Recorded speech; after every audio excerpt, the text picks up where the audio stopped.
Okay. आता वाजलेत रात्रीचे 11:30. स्नोई झोपली, पिऊ झोपली, पण मी अजून झोपलो नाहीये. आहे वेळ अजून, पण म्हटलं चला तुमच्यासोबत मला काहीतरी गोष्टी शेअर करायच्या होत्या. दीपकचं लग्न झालं तेव्हापासून बरेचसे कमेंट्स, बऱ्याचशा लोकांचे मेसेजेस आले, की दादा नेमकं झालं काय होतं, की तू रडला तरी का?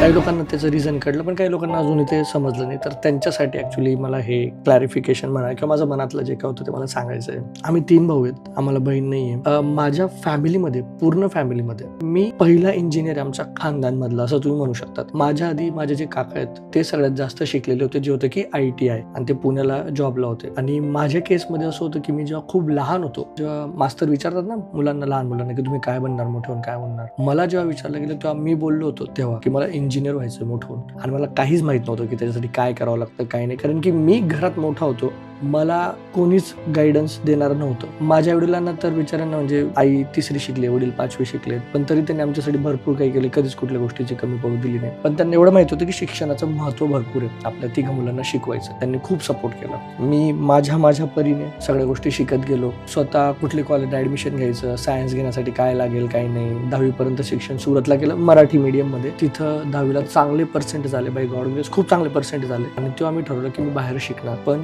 गाईड करणार कोणीच नाही. धुळ्याला ऍडमिशन घेतली जैन कॉलेजला, मेरिट वरती. मी माझी ऍडमिशन घ्यायला एकटा गेलो. माझं 11वी 12वी झाल्यानंतर बाय गॉड ग्रेस इंजिनिअरिंग पण धुळ्यालाच मला ऍडमिशन मिळालं. माझी खूप इच्छा होती की मला पुणे युनिव्हर्सिटी भेटायला पाहिजे इंजिनिअरिंगला, जे मला नाही भेटलं. हे सगळं मी माझी बॅक स्टोरी सांगतोय, त्याच्यानंतर तुम्हाला डॉट्स कनेक्ट होतील म्हणून. 4 वर्ष खूप मेहनत केली. माझं कॅम्पस प्लेसमेंट झालं. थ्रू आउट त्या 4 वर्षात मी भरपूरशा गोष्टी एकट्याने सगळ्या डील केल्या. तुम्हाला स्कॉलरशिपसाठी भरपूरसे डॉक्युमेंटेशन लागायचे, ते मी गावाला जाऊन स्वतः बनवायचो. मी दिवसभर तिकडं तहसीलला जाऊन फिरायचो. ते सगळे काम मी स्वतःच केली. तेव्हा मी ठरवलं होतं की किती काही झालं ना, मी जे फेस केलंय, मी जे सहन केलंय ना, मी माझ्या नंतरच्या जनरेशनला किंवा माझ्या भावांना किंवा जे काही माझे काकांचे मुलं असतील त्यांना हे फेस नाही होऊ देणार कधीच. दीपक जेव्हा 10वी पास झाला, त्याला अक्षरशः 35 का 40% होते. सगळ्यांनी नाही सांगून दिलं की याला तुम्ही शिकवू नका, पैसे वेस्ट होतील. पण मी एकटा होतो की ज्याच्या डोक्यात होतं की नाही, याला तिथून बाहेर काढायचं आहे. कारण की दीपक सगळ्यात खोडकर होता आमच्या 3 भावांमध्ये. आणि म्हटलं हा जर तिथंच राहील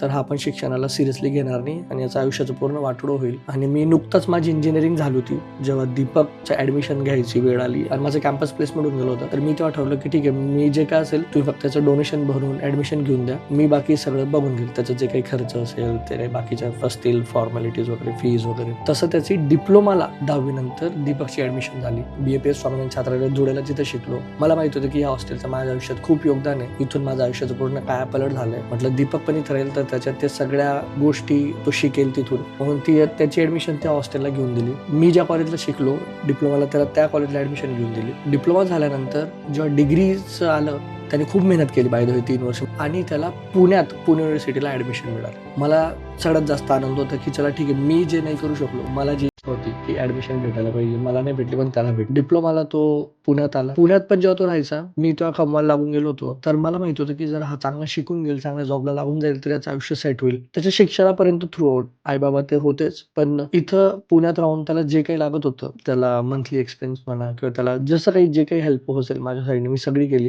त्याला खूप गाईड पण केलं त्या पिरियडमध्ये. दीपक त्या ड्युरेशन मध्ये, त्याच्यानंतर तो डिग्री त्याने पूर्ण केली व्यवस्थित बाय गॉड ग्रेस. त्याला कॅम्पस प्लेसमेंट पण भेटलं, पण नागपूर होतं म्हणून त्याने ते कॅन्सल केलं. तो पुण्यात जसेच त्याने कॉलेज सोडली, मला वाटतं तेव्हापासून तो डे 1 पासून माझ्यासोबत होता. दीपकच्या आधी गुड्डू पण 3 वर्ष माझ्यासोबत होता पुण्यात, पण मग तिकडं बाबा आई एकटे होते म्हणून मग तो म्हणे की मी तिकडे जातो. त्याचं लग्नाचंही ठरलं, रिंकू तिकडे होती, मग तो तिकडे गेला. Till the date I am very grateful to Rinku and Guddu की त्यांनी आई बाबांचा खूप चांगला सांभाळ घेतलाय. तो तिकडे इथं जॉब करतोय, तोही खूप सेटल आहे, व्यवस्थित आहे. पण तिथं राहून त्याने जिम्मेदारी एवढ्या चांगल्या प्रकारे पार पडली की आम्हाला आई बाबांचं टेन्शन राहत नाही. कमिंग बॅक टू दीपक जेव्हा इथं राहायला लागला, पहिले 1.5 वर्ष जर तुम्ही त्याची पूर्ण जर्नी बघितली असेल, 1 ते 1.5 वर्ष त्याला जॉब बिलकुल भेटला नाही. त्याने भरपूर प्रयत्न केले, त्याचा सगळा स्ट्रगल मी बघितला होता. त्याने क्लासेस केले, इंटरव्ह्यूला जायचा, खूप स्ट्रगल होता त्याचं म्हणजे. आणि नेमकं व्यवस्थित मला आठवण की माझं लग्न होतं जानेवारीमध्ये आणि डिसेंबरमध्ये त्याला जॉब लागला ऍज अन फ्रेशर. तिथून मग त्याची रिअल जर्नी सुरू झाली. जॉब लागला, व्यवस्थित तो करायला लागला. माझं जानेवारी 2020 मध्ये लग्न झालं आणि प्रियंका माझ्या आयुष्यात आली. आम्ही रेंटेड फ्लॅटमध्ये राहायचो. हे घर तेव्हा बनत होतं, अंडर कन्स्ट्रक्शन होतं. आम्ही रेंटेड फ्लॅटमध्ये राहायचो.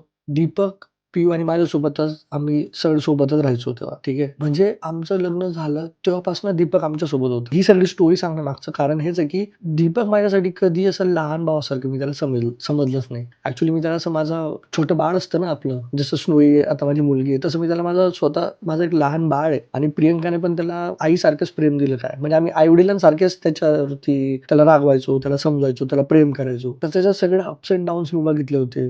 परत तो लग्नासाठी म्हणजे ठीक आहे त्याने जॉब झाला, तो परमनंट झाला. तो व्हिडिओ तुम्ही बघितला असेल. तेव्हा आई-बाबांना खूप रडू आलं. त्याच्यानंतर जसं-जसं तो वरती जात गेला, तर ज्या चुका मी केल्या होत्या, जसं की मी हे घर 2 बीएचके घेतलं, ज्याच्यात आम्ही राहतोय. जेव्हा दीपकला एक तर पहिली गोष्ट घर घेण्यासाठी कन्व्हिन्स करणंच खूप अवघड होतं. तो बिलकुल तयार नव्हता घर घ्यायला, की नाही एवढा ईएमआय आता कारण की तुम्ही ऑनलाईन बघतात ना रील भरपूर येतात, की घर नका घेऊ, मग त्याचं एस-आय-पी करून घ्या, एफ-डीमध्ये टाकून द्या आणि मग एवढं होऊन जाईल, तेवढं होऊन जाईल. तो त्या सगळ्या गोष्टींमध्ये होता. त्याला मला अल्मोस्ट 4-5 महिने लागले सगळं कन्व्हिन्स करायला आणि मग तो रेडी झाला. पहिले आम्ही 2 बीएचके बुक केलं होतं. त्याच्यानंतर जेव्हा मी या 2 बीएचकेमध्ये राहायला लागलो, मला जाणवलं की बाबा जेव्हा फॅमिली वाढते, स्टार्टिंगला ते काही वाटत नाही, पण जेव्हा मुलं वाढून जातात, आई-बाबा येतात, तेव्हा 2 बीएचके घर कमी वाटायला लागतं, छोटं वाटायला लागतं. मी ठरवलं की नको याचं 2 बीएचके जरी सगळं फायनल झालंय, पण मग आम्ही ठरवलं की आपण अपग्रेड करायचं. मग आम्ही 2 चा 3 बीएचके केला. म्हणजे माझ्याजवळ 2 बीएचके नव्हता, पण माझी इच्छा होती की दीपकने 3 बीएचके घ्यावा. पहिलंच घर. म्हणजे मग मी जे सफर करतो तो त्याला त्या सगळ्या गोष्टींमधनं त्रासामधनं जावं नाही लागणार. म्हणून त्याचा डायरेक्ट 3 बीएचके फ्लॅट घेतला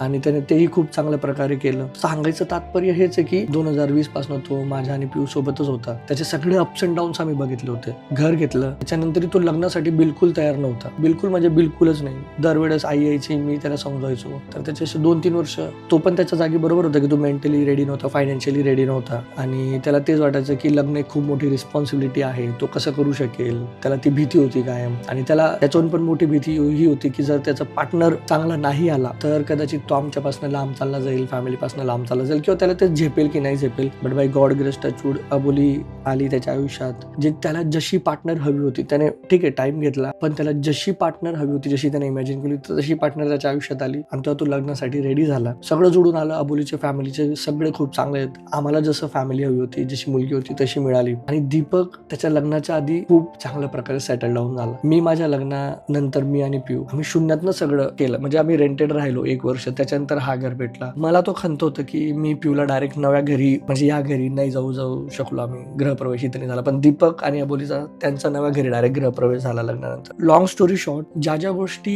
मला कधी वाटत होत्या की मी नाही करू शकलो किंवा माझ्याकडनं नाही घडल्या किंवा मला गाईड करणार कोणी नव्हतं, तिथं मला त्या दीपकने सगळ्या केल्या. मला त्याचा खूप आनंद होता आणि जेव्हा त्यांचं लग्न होत होतं तेव्हा ते जे वरमाला होत होत्या तेव्हा मला त्याचा तो सगळा प्रवास माझ्या डोळ्यासमोरनं जात होता. एक लहान भाऊ एकदम छोटा आम्ही जेव्हा लहान होतो तेव्हापासनं त्याचं शिक्षण, त्याचं कॉलेज, त्याचं कॅम्पस प्लेसमेंट सगळं पूर्ण जर्नी ती माझ्या डोळ्यासमोर जात होती आणि तो आमच्या फॅमिलीचा एक म्हणजे इथं पुण्यात मी पिऊ आमच्यातला एक म्हणतात ना. आणि त्याच्यानंतर स्नोई पण आली. स्नोई सोबत पण त्याचं बॉन्डिंग मागच्या 3-4 वर्षापासून स्नोई सोबत पण. तर असं दरवेळेस रोज सकाळ झाली की दीपक स्नोई आम्ही सगळे.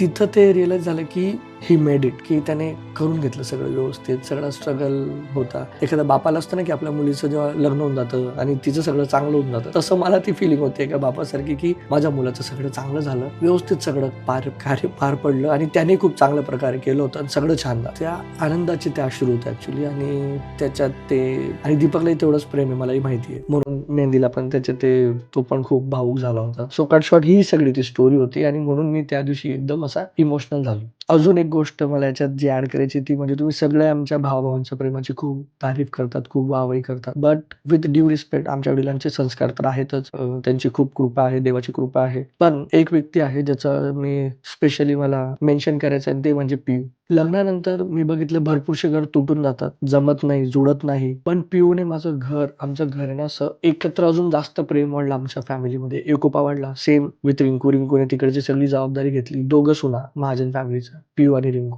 पण स्पेशली पियूच्या याच्यासाठी सांगतो कारण की दीपक आमच्यासोबत होता काय. म्हणजे तुम्हाला मे बी कसं सांगू म्हणजे आता जे बाकीचे लोक असतील ते त्याच्यात रिलेट करू शकतील की 2020 मध्ये आमचं लग्न झालंय. आता 2026 मध्ये दीपकचं लग्न होतंय. ऑलमोस्ट 6 वर्ष दीपक आमच्यासोबतच होता थ्रू आउट. कदाचित जर पियूने तिच्या मनात राहिलं असतं की नको आपल्याला सेपरेटच राहायचंय किंवा असं काही ती करू शकली असती, पण तिने कधीच केलं नाही. तिने आमच्या भावांचं प्रेम ओळखलं.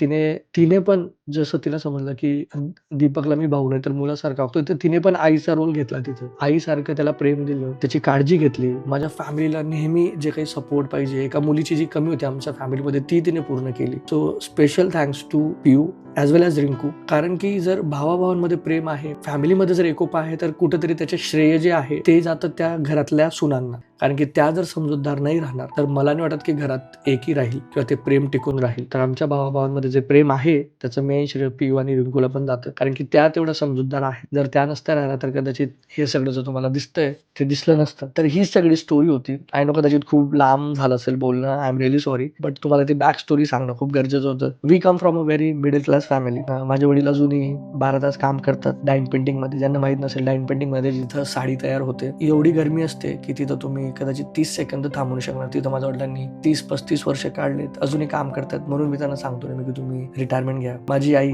तिने स्टार्टिंगच्या वर्षांमध्ये खूप काम केलंय, लोकांच्या घरी म्हणा, शेतात म्हणा, फॅक्टरीमध्ये म्हणा. त्याच्यानंतर मग 3 भावंडांना मोठं केलं. 2 जण जास्त शिकलेले नव्हते, पण त्यांना शिक्षणाचं खूप इम्पॉर्टंट माहिती होतं, म्हणून 3 भावांना शिकवलं, चांगल्या नोकरीला लावलं. त्याच्यासोबतच संस्कारही तेवढे चांगले दिले. फक्त पैसा नाही कमवायचा, माणसंही कमवायची. आणि कदाचित त्याच सगळ्या गोष्टींमुळे आज जेव्हा जे काही तुम्हाला दिसतंय आम्ही ते सगळं करू शकतोय, त्या आई वडिलांची पुण्याई आहे, बाकी काहीच नाही. आणि हे सगळं सांगण्यामागचं जो मेन माझा उद्देश होता तो हाच होता की जर आम्ही करू शकतोय तर तुम्ही करू शकता. मी तुमच्यातलाच एक आहे, हे मी नेहमी सांगतो. I am just grateful. म्हणजे मी काय सांगू, अजून जे काही भेटलंय त्याच्यासाठी. त्या फॅमिलीसोबत मला तुमच्यासारखी फॅमिली भेटली जी कॅमेऱ्याच्या पलीकडे एवढं प्रेम देतात, एवढा ब्लेसिंग्स देतात, एवढं आपुलकी वाटते जेव्हा आपण तुम्ही लोक मला फेस टू फेस भेटतात कुठेतरी, आणि तुमच्या चेहऱ्यावरचा जो आनंद असतो, तुमचे डोळे जसे चमकतात आम्हाला बघितल्यानंतर, त्याच्यासारखी दुसरी कमाई काहीच नाही. तेच मी सगळ्यात जास्त कमवलेलं आहे आणि त्याच्यासाठी मी नेहमीच ग्रेटफुल राहणार आहे. सो असंच प्रेम कायम असू द्या. आणि दीपक अबोलीवर पण आता त्यांचा नवीन संसार सुरू होतोय, तर त्यांच्यावरही तुमचं प्रेम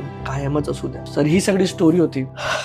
दॅट्स इट. मन मोकळं करायचं होतं. आय नो खूप मोठा व्हिडिओ झाला असेल. अँड येस, लवकरच माझा बर्थडे पण येतोय 16 जुलैला. आपल्या प्रियंका प्रकाश फॅमिलीला पण 6 वर्ष होत आहे. 2020 मध्ये सुरू झालेला प्रवास 2026 पर्यंत आला. इथून आपल्याला अजून खूप मोठी मजल गाठायची आहे आणि त्याच्यात मला तुमच्या साथ लागणार आहे, तुमचा सपोर्ट लागणार आहे. तो तुम्ही कायम असू देणारच आहेत. पण माझा कंटेंट क्रिएशन स्टार्ट करण्यामागचा उद्देशच हा होता की व्हॅल्यू ॲड करायचं मला तुमच्या आयुष्यात. जे काही मी शिकलोय माझ्या स्ट्रगल थ्रू किंवा माझ्या आयुष्यातनं, ते तुम्हाला सगळ्यांसोबत दाखवायचं. आणि माझं वागण्यातनं जर मी एक फॅमिली किंवा एका व्यक्तीचं जरी लाईफ बदलू शकेल चांगल्या याच्यात डायरेक्शनमध्ये, आणि तो जर काही मोटिवेशन घेऊन काही चांगलं करू शकला आयुष्यात, तरी माझं हे काही सगळं जे करणं आहे ते सार्थक होईल. आमच्या पूर्ण 6 वर्षाच्या जर्नी थ्रू जे काही वाटलं असेल प्लीज कमेंट करून नक्की सांगा. मला तुमचे विचार आवडायला नक्की. Thank you so much guys, love you. आणि लोक नेहमी, मी बघितले भरपूरशे कमेंट्स की प्रकाश सारखा भाऊ सगळ्यांना भेटायला पाहिजे, हे भरपूर लोकांनी कमेंट केले. पण मला एक सांगायचं आहे की प्रकाश सारखा भाऊ सगळ्यांना भेटायला पाहिजे याच्यापेक्षा प्रकाश सारखा भाऊ बना तुम्ही तुमच्या भावंडांसाठी किंवा तुमच्या आयुष्यात जेवढे काही लोक असतील त्यांच्यासाठी. तुम्ही काहीतरी चांगलं करा तर जास्त मजा आहे. I guess